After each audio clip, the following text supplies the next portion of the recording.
Ya. Dalam surah Yasin ayat 12 menyatakan Allah akan hidupkan seluruh manusia dan akan balas segala perbuatan mereka. Saya muskil akan pendapat mengatakan bahawa orang kafir akan termasuk dalam api neraka tanpa pengadilan. Namun ayat tersebut menyatakan seluruh manusia. Apakah seluruh manusia tersebut termasuk yang kafir? Baik.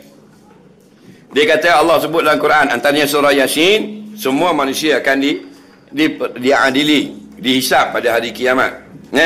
Jadi dia muskil dengan ada golongan yang mengatakan ada juga pendapat orang kafir tidak dihisap, terus masuk neraka. Yang betulnya dalam masalah ini memang dua-dua pendapat. Kedua-dua ini ahli sunnah wal jamaah. Pandangan yang pertama, semua orang termasuk yang kafir akan dihisap, akan diadili, akan ditanya. Nampak?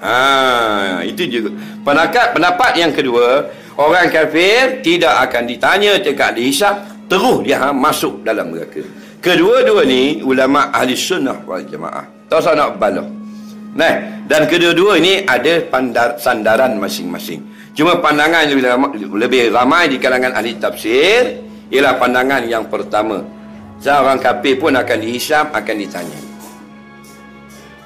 Nampak? Summa inna alaina hisabahum. Summa nanti di hari kiamat atas mereka itu orang kafir ini kami akan hisap juga. Itu pandangan yang paling kuat.